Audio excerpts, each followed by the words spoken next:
where I kind of imagined that maybe some people would be excited to have a conversation about the automation of jobs and technology and AI.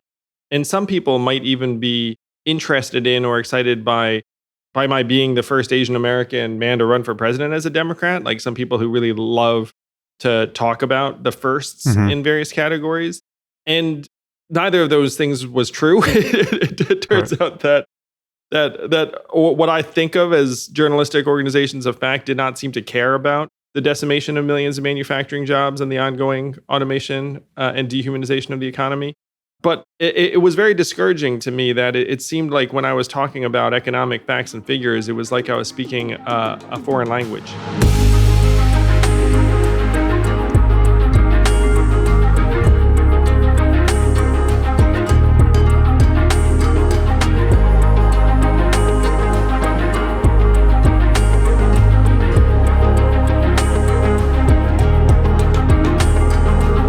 I am back with Andrew Yang. Andrew, thanks for joining me again. Sam, it's great to be back with you. Yeah. It's, anytime I talk to you, something good's going on. We're going to launch you in one direction or another every time we speak. That's what I'm getting used to now. First, we should mention at the top that you have a new book. The title is Forward, Notes on the Future of Our Democracy, which is essentially your memoir of being a presidential candidate, which is had to be a fascinating experience, and it comes across in the book. And then your pitch for the ways in which we can change our politics and the role for the Forward Party in that conversation. And so I think we'll save that final piece for the end. But let's talk about the nature of the problem. You say very early in the book that democracy itself is losing legitimacy.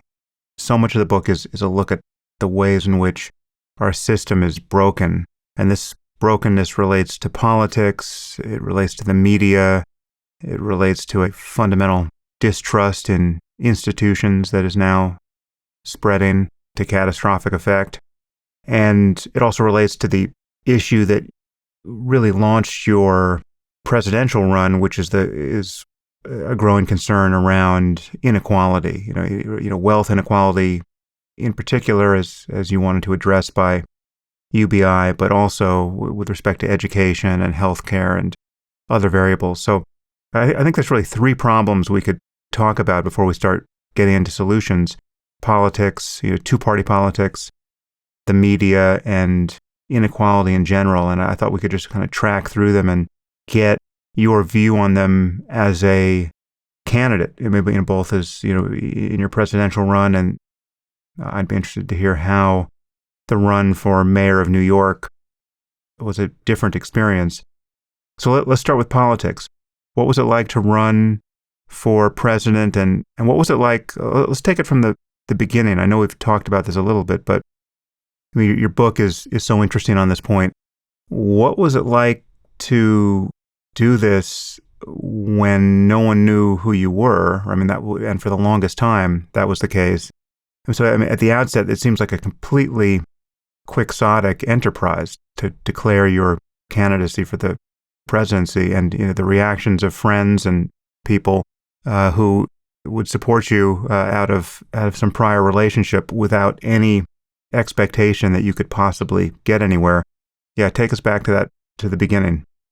Sure, I do tell some fun stories in the book about how I'd go to my son's birthday party and another dad would say, "Oh, what do you do?" And then I didn't want to say I'm running for president because I would have seemed crazy. Right. So I would say, I'm in policy, or I'm an author. And then my evasiveness would often not work. And then I'd wind up saying, I'm actually running for president now. And then we'd have a 30-minute conversation about that. And at the end of it, they would not sign up to volunteer for my campaign. They'd be like, "Oh, that's really interesting. Good luck with that." So you can imagine why I wouldn't really want to have that conversation over and over again. Yeah. And during that time, I'm so grateful to you, Sam, because you and I sat down for a conversation like this one, and your podcast really launched my campaign in multiple ways. One, the people who listened decided to take an interest in my campaign and supported and donated, which I was incredibly grateful for. But then this Iowan who was organizing something called a Wingding was a huge fan of yours and decided to invite me to Iowa to speak in 2018 on the basis of our conversation. So you were a better friend to me than a lot of others, despite the fact that at that point we were still just, getting to know each other. And you said something to another journalist that I really appreciated. You said, well, I don't know Andrew that well, but he seems like a fairly normal fellow who just decided to ruin his life by running for president. And I heard that. I was like, oh, I'm so glad that came through. But the early months of the campaign were like that, where I had a vision for what the campaign could be. And that vision slowly started to grow thanks to people like you and the people who worked on my campaign. Yeah, this is one of the points you make in the book, which was a genuine surprise for me. I mean, it shouldn't have been. I've certainly noticed this process. I mean, it was all on the surface, but until you pointed it out, I was someone who, along with I think most people, assumed that there is a kind of egocentricity and narcissism and just a search for ego gratification that is informing many presidential runs. And I mean, that may be the case in certain candidates, but what you make clear, again, which really should not have been surprising, but you make it so vividly clear in discussing the experience of Maryanne Williamson and Joe Sestak, that the process for most people, unless you already happen to be a front runner for some reason or another, the process is just ego annihilating. Maybe you can you talk about that. Yeah, you show up. My first trip to New Hampshire, there were literally 2 people there waiting for me. Maybe one, and one person just happened to be there and politely pretended they were there for me. And that was an entire day. I went to a rally in Iowa Labor Day in 2018 that drew 12 people maybe, and none of them were there for me either. And these were everyday occurrences. And keep in mind at this point, though I was a very, very anonymous presidential candidate, I'd still done some things in my life. Like I'm still like a person who like values his time and, has a family and stuff. So you would do things all the time that weren't positively reinforcing. And the media, as I write in the book, is a huge part of this dynamic where the media will completely sideline you if you're not one of the major candidates. And when they do mention you, they will mock you. It really is the way it goes, as happened with many other candidates and happened to me to some measure. And so when you talk about the problems I outline in the book, the media gauntlet was such a huge part of running for president. And I'm now convinced that that's core to our problems. Like it's core to why we can't seem to make any real progress.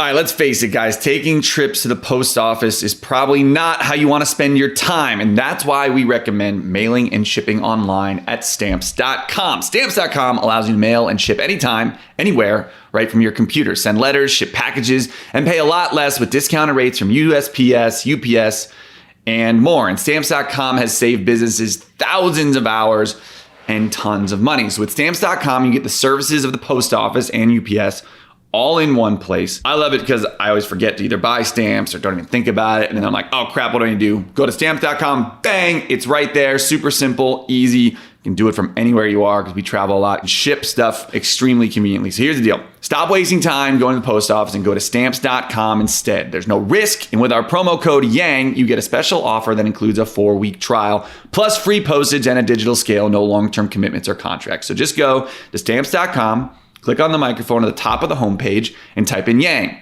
That's Stamps.com, promo code Yang, Stamps.com. Never go to the post office again.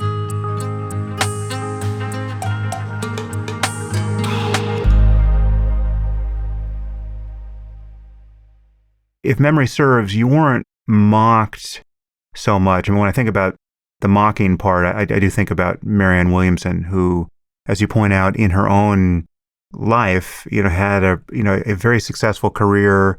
Lots of people loved her. She made a lot of money. She had a very big platform. She ran a successful charity. I mean, she's very accomplished in her world. I mean, you might not agree with her metaphysics in the end, but she really had a very comfortable life that, she didn't need to screw up. And then she runs for the presidency and is immediately framed as a kind of punchline.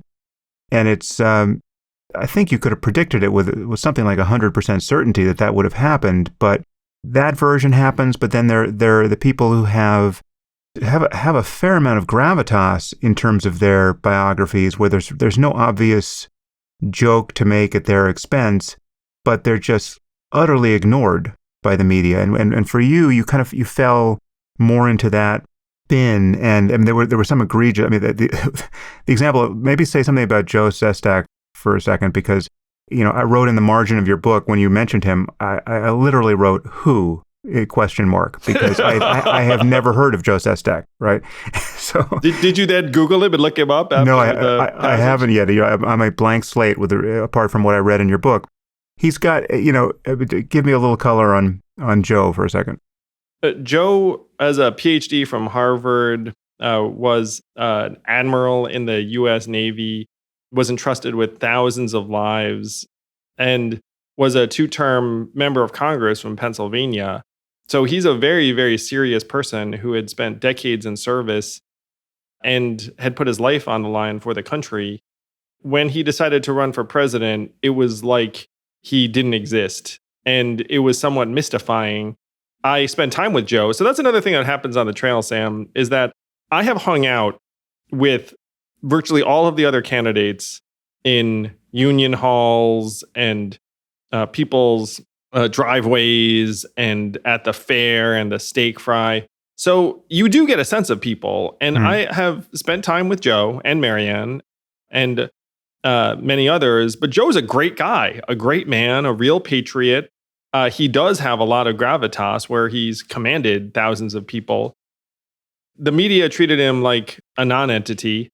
And because he's a committed individual, he even walked across the state of New Hampshire as a way to try and generate attention for his campaign, completely ignored. And when it was mentioned as kind of a look at the crazy person sort of thing.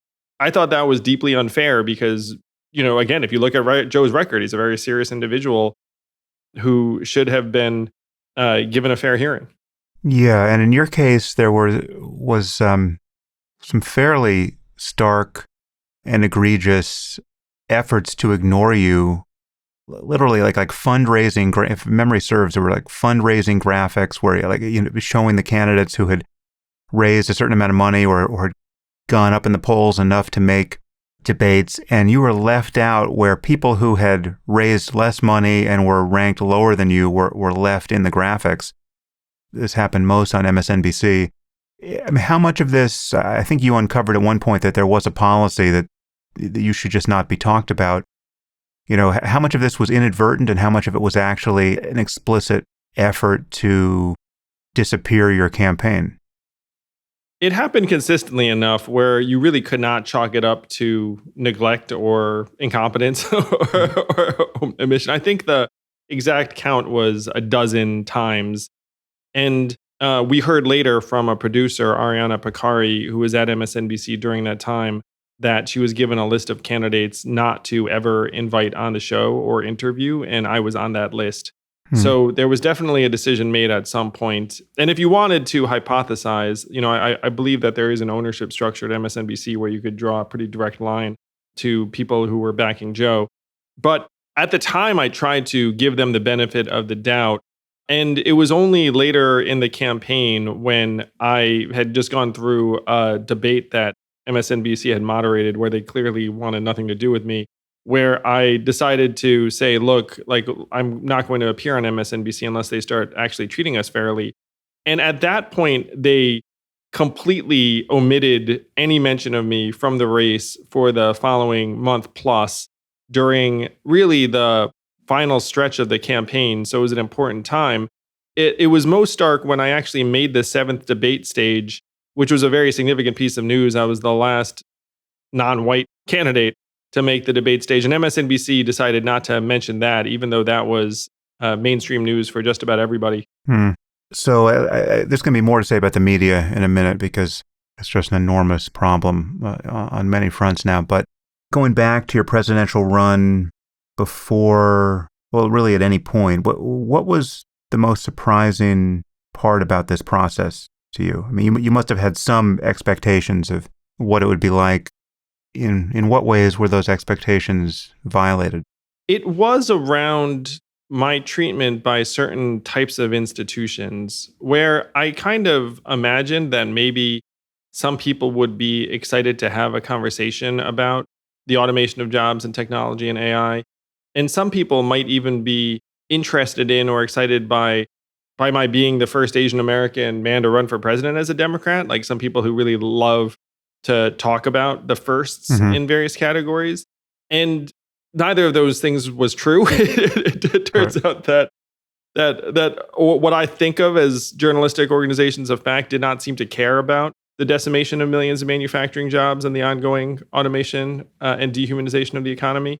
And what it made me realize, Sam, and made me more grateful to thinkers like you, is that there's a particular discourse and language in media. There's a particular discourse and language in politics. And they aren't the discussion of fact in the way that you'd hope. And I thought they were going in. And so my relative success and performance ended up being based upon all of these behaviors and adaptations that I adopted in order to try and compete. But it was very discouraging to me that it seemed like when I was talking about economic facts and figures, it was like I was speaking a foreign language. Yeah, so that's something that you go through in the book as well. I mean, just the hacks you found for a system that really didn't care to hear from you on substantive issues, but could be exploited by a dance video or a workout video. What did you begin to think, and I guess what do you think now about this system by which we pick our leaders, right? I mean, it's just, we're going to get into the political reforms you recommend, but it's just, it had to be bizarre to see that the way to get traction, I mean, the classic moment of this from years past, which has been much remarked upon, but like the moment where Hillary Clinton's campaign was transformed when she shed a tear in a diner over whatever it was. It's like the fact that the attention of the media can be swung by, I guess, the human interest component of a story without any substance. And it really can't be swung by substance, it seems. Yes, I characterize it as a reality TV show at one point during the debates. But there are narratives and characters that the media in particular is interested in enhancing and elevating. And that's really the crux of the coverage. In my case, my leaning into humor or physical activities or whatever it was ended up being positive in terms of our coverage and the energy. But Ezra Klein said something about how we're collapsing systemic issues into personalized narratives. And I think that's like a reasonable characterization of a lot of the political coverage, though there is a real agenda behind a lot of it, where the media just decides to elevate certain characters and ignore others. I think ignore is their main weapon of choice when they want someone not to get anywhere. I think, and then kind of like slightly mocking, snide ridicule might be like their second weapon of choice. And then among the approved characters, then they'll constantly be trying to characterize people and talk about something around their relationships, behavior, emotions. One thing that happened to me a lot on the trail, and this is very true of this process, is they are constantly digging for vulnerability. 99 times out of 100, if they find a vulnerability, it's not going to be good for you. Like they're not going to be like, oh, this person's really human and vulnerable. Isn't that nice? They'd be like, oh, look at this. So that's one of the things that unfortunately makes politicians into automatons over time. So how is running for mayor of New York different? I mean, one is a different office, although, unlike most mayor races, it does have a national lens on it. But it strikes me that one big difference had to be that by the time you ran for mayor, you were pretty famous. You were, I think, naturally viewed. I certainly viewed you as a front runner without even looking at the polls because of your national platform at that point. How was your experience of being a candidate different? It was a completely different dynamic to your point, Sam, where on the presidential trail, I was continuously trying to build up energy and race against oblivion. Whereas in the mayoral, I was the center of attention essentially from day one. I will say that the media coverage tended to be quite negative or questioning, and they would chalk it up to my being the front runner, though I think there might have been a couple of other dynamics. And so in many ways, it was kind of the opposite of my presidential run, where instead of being the unlikely underdog, constantly doing things to get energy, instead I was like the front runner who was continuously under attack by other candidates through the press, often because that was their best way to try and win. Yeah. And so what do you make of the fact that you didn't win? Maybe if you had to ascribe it to a couple of most important causes, what happened? I think the single biggest variable was the reopening of the city and then the crime surge in New York, where it was on the front page of at least some of the papers every day.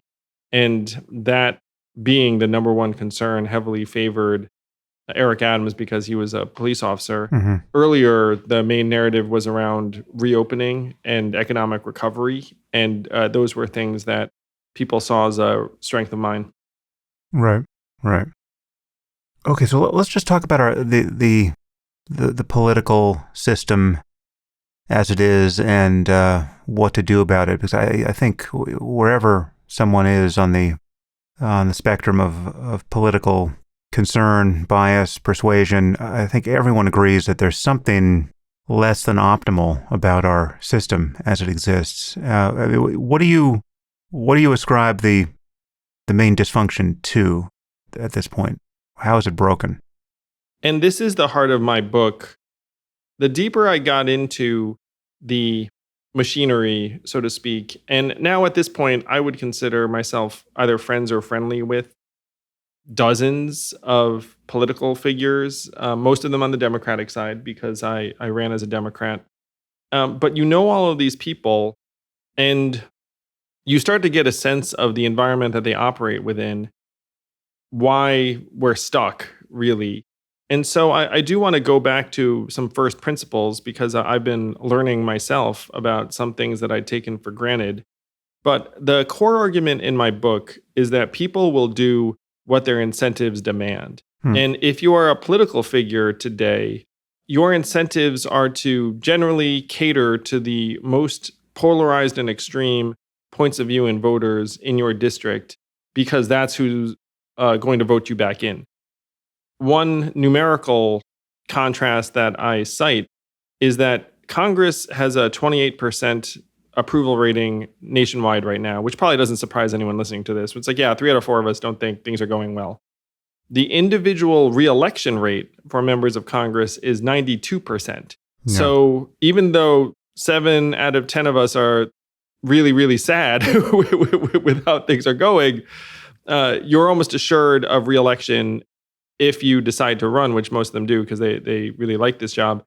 The people that will decide whether you come back are not the mainstream public, but the 10 to 20% most extreme voters in either the Democratic Party or the Republican Party, because 83% of the congressional districts are now safely Democratic or Republican. So your incentives are to be less reasonable and more ideological. And unfortunately, that's what we're seeing on both sides, which is leading us to this historic level of polarization that we all can feel that is resulting in political violence and could end up being a new civil war that ends up bringing down our democracy as it currently exists. I just want to reiterate your opening point about the power of incentives, because when viewed from outside, there are so many institutions and there's so many human dramas where it's very easy to believe that the people involved who are doing these inexplicably stupid, heinous things either are sociopaths or malignantly selfish or total morons, and it's very easy to believe the worst of the individuals involved until you have some insight into the system in which they're forced to function. And if it's a system where the incentives are terrible, even very good people, very competent people, very smart people wind up doing disastrously stupid, destructive, and even seemingly evil things. It's not to say there aren't narcissists and incompetents and people who you wouldn't want in power in these systems, but it's got to be, for the most part, a story of decent, fairly competent people incentivized terribly by the system that's in place. That's exactly right, Sam.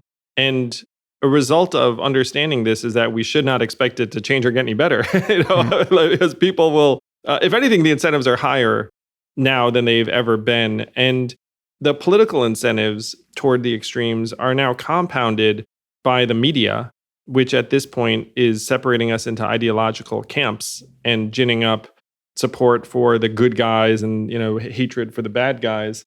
And then pouring gasoline on the whole thing is social media, which obviously is going to reward the most inflammatory and aggressive language and behavior.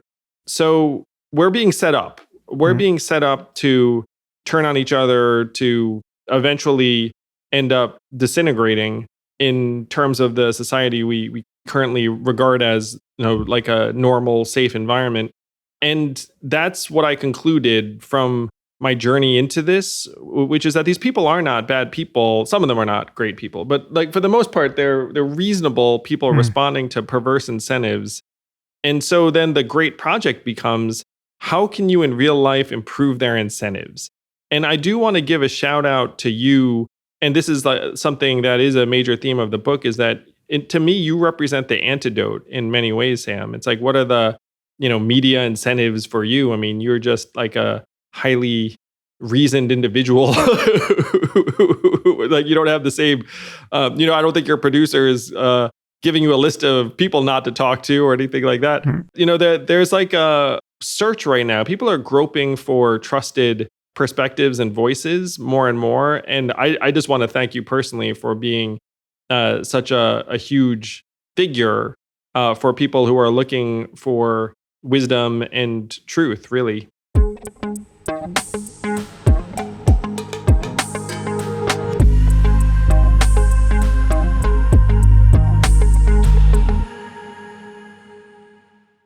This one's going to make some people very, very happy because you sleep on it. Imagine melding technology and mattresses, and if those two things came together, you'd wind up with Helix Sleep.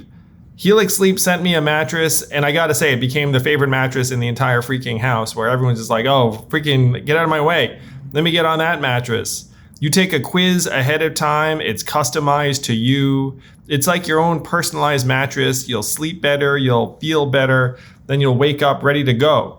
If this sounds like magic to you, go to helixsleep.com/yang, take their 2-minute sleep quiz, and they'll match you with a customized mattress that will give you the best sleep of your life. This is the best overall #1 mattress pick of 2020 by GQ and Wired. Chiropractors love it. Doctors love it. I gotta say, this is something where it's a really smart investment because you sleep on it every day. Like I've always been a believer in investing in a good mattress. You won't be sorry. And Helix is offering up to $200 off all mattress orders and 2 free pillows for our listeners. Go to helixsleep.com/yang and get that free stuff and $200 off. You won't be disappointed. Helix Sleep, is the bomb.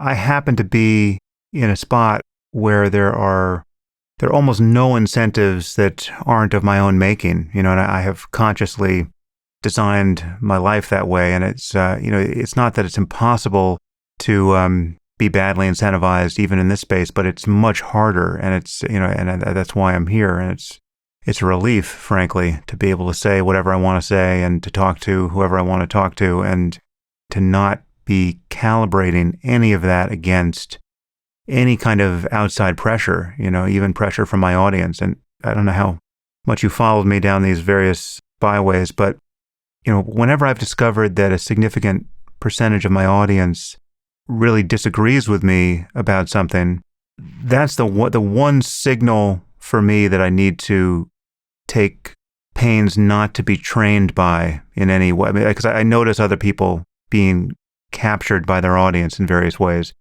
I just have never wanted that. So when I discovered that, a significant percentage of my audience, I never really drilled down to what it was, but it seemed like something like 20% favored Trump for reasons that I still cannot fathom.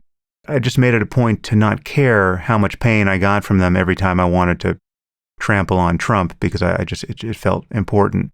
And so it is with the equally large percentage of my audience that is very far to the left and hates everything I have to say about wokeness and identity politics.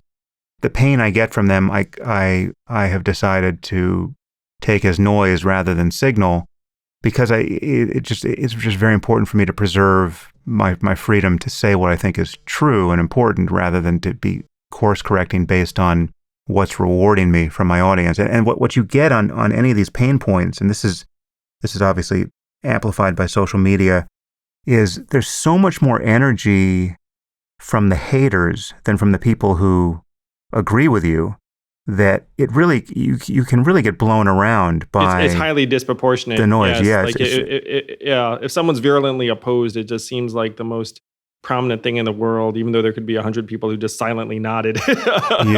Yeah. So we're living in the system where it's something less than 10% of any population can really steer the conversation on a polarizing issue, because they just have so much more energy. We've got these various activist groups on the left, and we've got all the noise that comes out of Trumpistan, and the most extreme voices over there. You do get the sense that on many points you have a lot of reasonable people that have been cowed into silence, and therefore aren't influencing the conversation. And the media doesn't seem to care, except, the media just keep amplifying the extremes. Well, again, that's where their incentives are. They've figured out that their ratings will be higher and their ad revenue will be higher if they cater to a particular point of view and then reinforce it. Yeah. There was an anecdote about a cable TV producer who said, look, our people don't even regard us as news. They regard us as comfort, which then will justify all sorts of things that you might do journalistically if you're like, hey, it turns out we're not even reporting the news here. And the fact that you have to take such great pains, you're acutely aware of the kind of pressures that some of these media figures and organizations would be under. But in their case, they don't have to, self-regulate to that extent. They just be like, oh, what? Like, my people like this, let me give them more of that. And then you'll be thanked for it and paid more for it. Yeah. At the political level, what are the reforms that you think will really change the system and the pressures that are on all of the various parties here? I'm happy to say that I can use a real life example that you're going to love, Sam. And this isn't my book because it didn't happen yet, but there was a handful of Republican senators who decided to impeach Trump. And only one of them is up for re-election in 2022.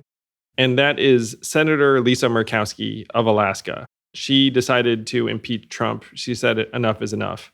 Republicans in Alaska completely disagreed with her. She now has an approval rating of 6% among Alaskan Republicans. So this is a very clear illustration of the reason why Republicans don't go against Trump. Right. Now, last year in 2020, Alaska changed its process so that there is no party primary. There's an open primary where all Alaskans can vote. So if Senator Murkowski had to go through a Republican primary, she'd obviously lose because she has 6% approval. But in an open primary, she actually has a chance to win because many Alaskans regard her as very reasonable and like her and voted for her last time.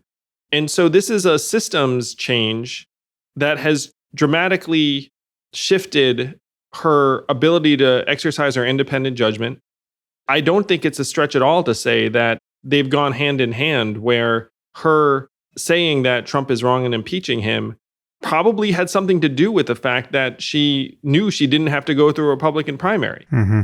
And this happened in Alaska via a ballot initiative. It turns out that there are 24 other states aside from Alaska that also would allow you to shift to open primaries and ranked choice voting, which would, by the way, completely transform these perverse incentives we're talking about, because instead of having to worry about what the 20% most extreme voters in my district think, I would then try to cater to 51% of voters, which would all of a sudden dramatically improve people's reasonableness and desire to compromise and shy away from extreme points of view that they think would alienate a swath of voters. So what they did in Alaska is something that we should emulate around the country, and that is shift to open primaries and ranked choice voting in the general. So you just mentioned in 22 other states, 24 other states? 24 other states, that's right. So this actually wouldn't require legislation. These are just ballot initiatives that could open the primaries. Yeah, imagine this, if you're listening to this, where you see our society and politics descending into madness, essentially, and we can fix it if enough of us get together and pass ballot initiatives to release them from their perverse incentives. There's nothing in the Constitution about any of these party primaries. There's actually nothing in the Constitution about political parties, period, because the founders hated political parties. They would be very, very shocked and horrified at this dysfunctional duopoly that we have been riding into the ground over this last number of years. And so it's completely up to the states how to conduct their primaries. And half of the states enable you to change it via ballot initiative. Right. I know we spoke about it last time, but I think we should probably remind people what ranked choice voting is and why it changes the game. What is it, and where does it exist? I mean, because it did exist in your mayoral run in New York. I don't know how long it's been a part of local New York politics, but where is it and what is it? Ranked choice voting is a superior voting system that enables different points of view to emerge. And one thing I do want to say, Sam, is that New York City did use ranked choice voting in the mayoral primary, but it was still a closed party primary. Mm-hmm. Only Democrats voted. So that's better, but still not ideal. Where if you are Republican or independent, you should also have gotten to vote, especially in this case, because that primary does essentially determine who's going to win in the general, as is the case in a lot of races. Right. So the way ranked choice voting works is that you can show up and you can rank between 1 and 5 candidates. So if you just like one candidate, just vote for that candidate, walk out. But if you like multiple candidates, then you can vote for up to 5. And the winner is determined by whoever gets over 50% of first place votes. So if you were to have, let's say, 10 candidates in a race, you count all the first place votes, no one has 50%, which is very likely if you had 10 candidates. Then what you do is you look at the last place candidate and you say, okay, who did these people vote for second? And then you reallocate those voters' votes to their next choice. Mm-hmm. And you repeat this process until someone has over 50%. So in this way, you would end up, one, getting rid of the spoiler effect, because now you can't get yelled at saying like, oh, you're going to waste your vote on the person who's not going to win. It's like, well, I can vote for the minor party candidate first and then just have it go to a major party candidate second, because then if my person doesn't win, then my vote will still just flow to the next person. So it gets rid of the spoiler effect. It enables new parties and points of view to emerge. It discourages negative campaigning, because if I trash you, then we both end up looking bad. And then the third candidate will probably do relatively better. It can encourage different coalitions, because let's say I'm a contender and doing well and there's a minor candidate who has a little bit of support. Maybe I'll take their signature issue with their blessing and say, hey, like if you liked that candidate, maybe you can like me too. So this process would dramatically improve the representation and incentives, and also enable political dynamism, because you can't get bludgeoned over the head saying, can't waste your vote, you're going to screw it up for someone else. All of a sudden, you can express your point of view more fully. And I do want to use another real life example. If ranked choice voting had been used in the Republican Party primary during Trump's nomination, he probably doesn't win, because there were a lot of people that did not like Trump during that process, but he was getting, let's call it 40% of the vote. And then the other candidates were splitting the other 60%.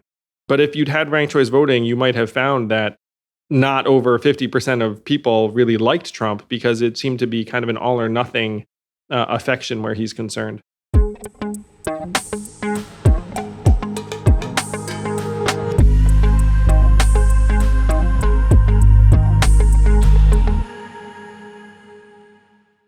Are you a little bit down in the dumps? If you are, don't worry about it. I think all of us are, genuinely. It's not been a great time, but one thing you can do that will actually pick you up and make you happier is talk to someone. And a great way to find someone to talk to is BetterHelp.com.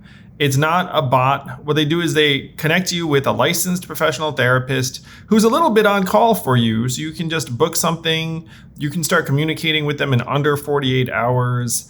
It's like having a therapist on call, like Uber for therapists. I'm not sure I'm supposed to say that, but whatever, I said it. So check out betterhelp.com/yang. It's going to help. It's literally in the name. And if you want to join over 1 million people who've already started using it, go to betterhelp.com/yang. As a listener, you'll get 10% off your first month by visiting them. They're sponsoring the pod. Again, that's BetterHelp, HELP.com/yang. It's great to be able to pitch something that I know is going to help.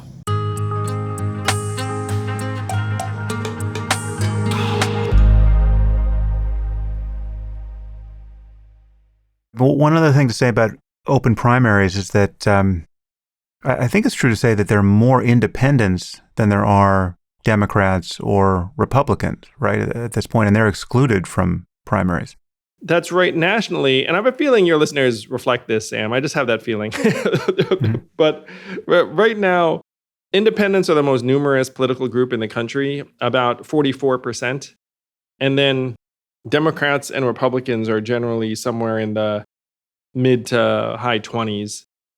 Now, if you're an independent, you often feel forced to vote for one or the other. And I'm going to suggest that that's what we should change, that we have to stop being bludgeoned with the fact that here are your two choices. You can't waste your vote, so don't vote for anyone else. If you had something like ranked choice voting and open primaries, then you could vote for whoever you wanted, and you would see different perspectives start to emerge that could legitimately challenge the duopoly, because the duopoly is failing us on multiple fronts. I mean, one is because of the polarization and the fact that now we're being pitted against each other. But there's also no need for them to really perform because, that they don't have any viable competition.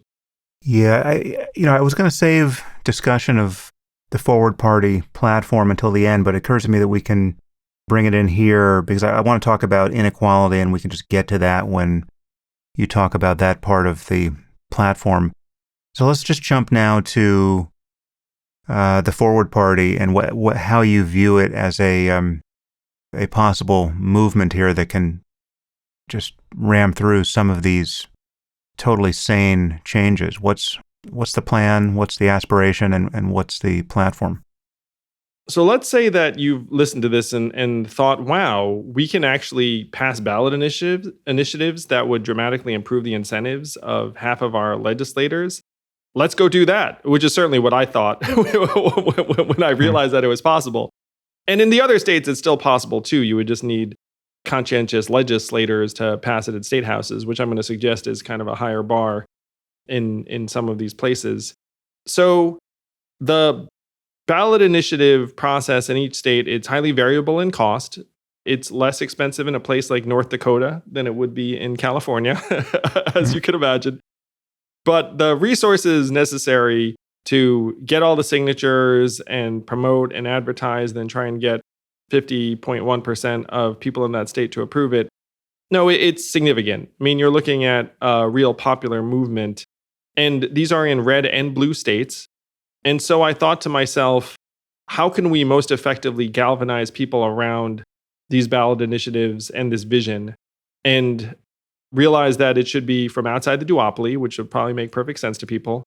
And one of the defining phrases of my campaign was, it's not left or right, it's forward. And so I decided to start the Forward Party to make these ballot initiatives happen, to give rise to open primaries and ranked choice voting in states around the country, to elevate candidates who support this and existing officials because they are out there, but also let people know that we don't have to suffer in this dysfunction any longer than we already have. I mean, we can be fixed on actually amending the incentives of our broken system. So I've launched the Forward Party. I'm super excited about it. It does have a number of other tenets aside from open primaries and ranked choice voting. But that is really the first major step in enabling any real dynamism and competition in our political system. Because what's fun, Sam, is people regard me as fairly rational, which I appreciate a great deal. And people regard third parties as not rational. And they regard third parties as not rational because they say, hey, the mechanics are set up in a way to make it impossible. And they have been on the money for the last number of years, but there is now this possibility for change as demonstrated by what's happened in Alaska. And there is also this growing appetite for a real shift in our politics, where the number of Americans that are now for a third party is at a record high. The last measure I saw was 62%. So think about that. If you arrived in a marketplace and there was a duopoly and 62% of people wanted something new, you'd want to offer it. So that is the Forward Party. That is our opportunity to actually move the country in a better direction. Well, I can imagine the first concern in the minds of many Democrats will be that if this movement gained any steam at all, despite your best intentions, it would serve as some kind of spoiler principle with respect to any, depending on the time frame, could be as early as next year, but in particular with respect to a possible presidential run in 2024 where Trump is once again on the ballot. What do you say to the possibility of this is the absolute wrong time to be considering a third party? If your overriding concern politically is to never see Trump in office again. Some really fascinating articles came out over this past week or so, Sam, that talk about the danger that Trumpism presents, which I agree with. And it talks about the weakness in our system where you can have one of two major parties that is overrun by bad leadership, and then all of the incentives are to stay in line. And in a way, that's kind of a weak and vulnerable system. It had a fairly big opportunity for someone like Trump just to run roughshod over one of the two major parties. The goal for all of us should be to make the system itself more resilient from authoritarianism. And the best way to do that would be to adopt a more vibrant multi-party system as quickly as possible. And if you are a Democrat and you see this, one approach could be, oh, we must defeat Trump. And, I totally get it. But another approach would be, oh, we should make this system more resilient from anyone that comes along, including Trump, but maybe it's not just Trump. And to me, that should be where our energies are directed. And that's a challenge that we should be taking on as quickly as possible, is to try and make the system genuinely more resilient and representative and multipolar. If you look at other countries around the world, the UK has 5 parties, Sweden has 8 parties, Netherlands has 18 parties. And if you have 8 parties and then one of them gets overrun by bad leadership, that's a problem, but it's not like an existential problem. You know what I mean? Whereas if you have 2 major parties, then it can be an existential problem. And unfortunately, we may be faced with that quite soon. So let's talk more about the platform you propose and in particular the human-centered capitalism side of things and the economics, because your support for UBI falls squarely here. I think the problem in need of remedy is uncontroversial. We have this widening inequality in our society, which is not just economic, but economics is at the center of all of it. And there's just this disjunction between the gains in productivity we've seen in recent decades and our quality of life. And you go through this in the book. But what's your view of the problem, and what would you propose to do about it? The United States is now 28th in the world in core measurements like infant mortality, clean air and clean water, public education, freedom of speech, violence and crime. And these things are the core markers of where we are as a people, and they're getting worse. And right now we're trumpeting and cheerleading stock market prices and GDP growth, while more and more Americans feel like they have no relationship with that version of the economy. That's driving Trumpism in many environments. And it's driving anger because people's quality of life has been eroding for years and decades. And so to me, this should be the core project of any government, is to say, how the heck did the United States of America, with all its wealth and resources, allow itself to slip to 28th in the world with a down arrow attached to it? And if you were to start making meaningful progress on those problems, then I think you would see our health, our mental health, and our political culture improve. And you're seeing that in some measure right now with the child tax credit and some of the other measures that have been implemented, where about 70 million Americans have been receiving this child tax credit. And you're already seeing better ability to learn, better health. The money is getting spent on exactly what you hope it would be, which is nutrition and school supplies and freeing up parents in some cases to spend time with their children. So this is the path forward, that we should be trying to build on this cash relief that's been going out. And obviously, I'm a huge believer in universal basic income, in part because I think that the resources would be better spent by people themselves rather than administered by a bureaucracy that would be paternalistic in many cases.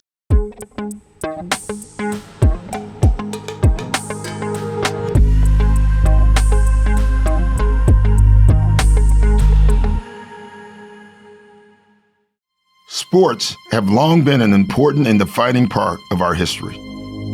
With their impact and influence, key moments in sports have helped shape, heal, and inspire.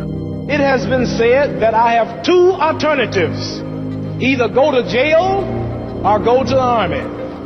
But I would like to say that there is another alternative. That alternative is justice. I'm Doc Rivers, and I'm proud to present a new podcast documentary series called It Was Said Sports, where I guide you through 6 of the most impactful and timeless speeches in sports history. The question has already been answered. Should we be here? Yes. Listen and follow It Was Said Sports, a documentary podcast presentation of Shining City Audio, a C13 Originals, and John Meacham Studio. Available now wherever you listen to your podcasts.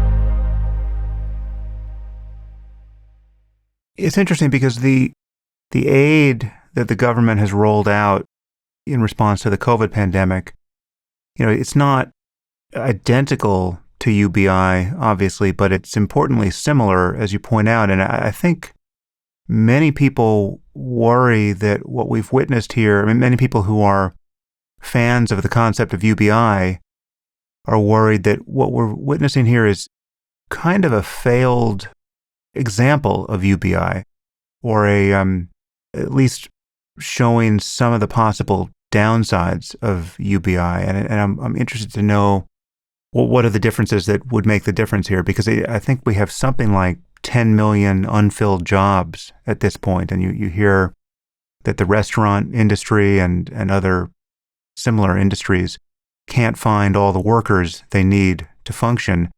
And so there's a picture of people getting just enough money from the government at this point where they can decide, I don't want that job anymore, and I don't actually have to take it. And I wonder whether there's just if there's just a further argument here for improving wages and other variables, but it's not a patently obvious picture of success when you look at the knock-on effects to the rest of the economy. Well, Sam, I think we should distinguish between the child tax credit, which is having extraordinarily positive results according to, let's say, 448 economists who just signed a letter saying we should keep this going forever because of so many of the positive outcomes, and the enhanced unemployment and other programs that have almost certainly had an impact on what you're describing in terms of the labor market and unfilled jobs. The problem is that in the latter category, we are attaching this money to your being unemployed. Right. where and I know young people who are on this right now, and they're receiving, let's call it $500-$600 a week on the condition that they are not employed. Yeah. And so if you're in that position, I've talked to 25-year-olds in this boat, they're looking at me being like, hey, obviously I'm just going to hang out until until this thing runs out. Right. And you look at them and be like, yeah, that's a rational behavior. But the problem really is, and again, it's being tied to not working. Yeah. If that money were, let's say, a little bit lower than 500, I think in some cases it's a little higher than you would be administering university. So if they were getting my plan of $1,000 a month, and by the way, they could keep it on top of whatever they earned if they decided to take a job, part-time, full-time, whatever, I think you'd see different behaviors than here's money, but you only get it if you don't work. What about some concerns around the possible inflationary effect of this kind of support? I know Larry Summers has been out there worrying quite volubly about inflation in response to how much money is being pumped into the system. And I don't know if he's tied it directly to a conception of UBI proper, but I could imagine he would be worried about the same effect. How does that stack up as a concern or a reason why not to implement UBI? Right now, from what I've seen, the majority of the inflation has been because our supply chain is messed up. And so if you can't get stuff, then the stuff you do get, you end up increasing the prices of in various ways. The vast majority of the money that's gotten pumped into the economy has not been to individuals and families. I think about 17% of the CARES Act went into human beings' hands, and 83% went into various institutions. So to the extent we're seeing inflation right now, it's being driven by disruptions in the economy. From what I've seen, I'm someone who is very responsive to data. So if you were to do something and you were to see various effects, then you might want to calibrate. But I don't think it's because people have so much money to spend that they're driving up prices. It's that there's just not enough stuff to go around. And so the stuff that is out there goes up in price. Yeah, I mean, there's that other piece you just flagged, which is how incompetently all of this aid was administered. There certainly was an argument for certain institutions receiving money rather than individuals, but the bad incentives and just the incompetent execution. I mean, all the people who most needed money couldn't get it in many cases. I remember, one of the selling points of UBI from your point of view is that one thing the government is good at is just cutting checks. But the truth is we don't even seem to be that good at cutting checks at the moment. I mean, we don't have a digitally native, truly agile way to just get people money tomorrow morning when we need to.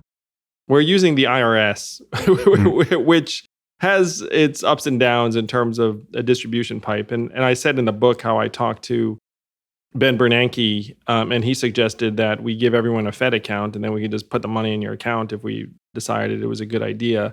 So we're using the IRS, which is not designed for it. It misses a lot of people, including a lot of people at the low end, to your point, Sam, who really needed the money. Because if you're really poor, a lot of the times you don't file taxes. You made a bit less than that.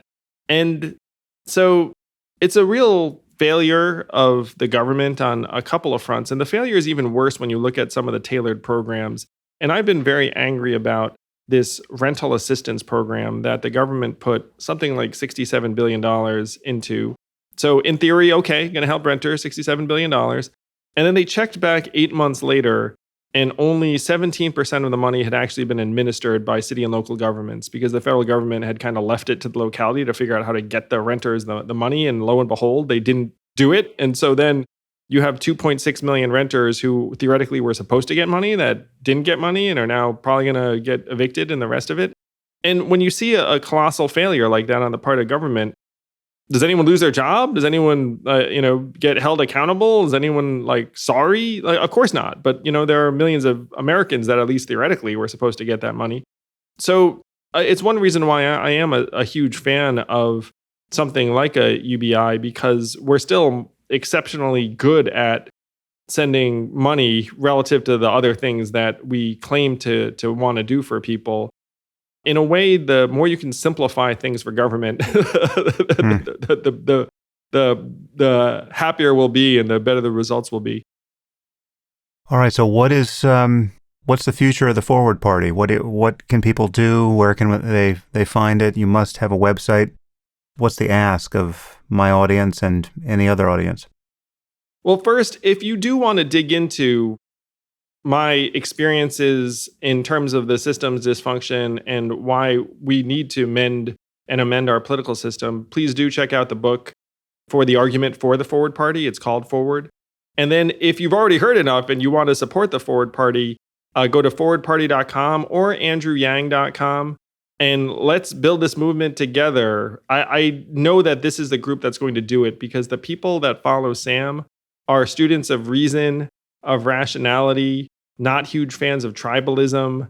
And this is exactly what we need to build. We need to build a movement of people who just want to solve the problems and believe in universality, believe that we are still all human beings at the end of the day. All right, I'm going to ask the obvious question, which I think you may be reluctant to answer at this point, but don't let my telepathy push you around too much. Do you think you're going to run for office again? I'm going to do whatever I can to help, Sam. I'm certainly not someone, and I think you picked this up on me the first time we met. I'm not someone who has some kind of deep-seated desire for political office. And there were aspects of running for office that I absolutely loved. And then there are aspects that were quite difficult. And so I'm taking it day by day in terms of figuring out how I can make the most difference. But we all know that our country's not doing well. And thanks to you and some other people, I feel like I'm in a fairly narrow group of individuals who might be able to help. So that's what I'll be trying to do to the best of my ability. Yeah. Well, you are impressively networked at this point. I mean, I can only imagine. And so this is really not as much of a pipe dream as it might seem to anyone on the outside, hearing this for the first time. I mean, you have a lot of friends who have a lot of friends at this point, and you're about as plugged in as anyone. And it's it certainly doesn't take all that many people to raise a ton of money, and it doesn't take all that many minds in need of changing to fundamentally birth a new movement and a new direction we might all take together. The number of minds that need to change to fundamentally change the direction, and not only of our country but of civilization, that's numbered in the thousands, right? We're not talking about millions in the end. So anyway, you know some of these people, I know some of these people, and I'm rooting for you. And however I can be of help, just let me know. I'm still waiting for that the celebratory meal when you occupy some office somewhere. So whether or not it's you or someone we just mutually like, it'll be fun when it happens. We're going to have that meal, my friend. We're going to have that meal. Well, thanks again, Andrew. Good luck with the book. Thank you so much, Sam.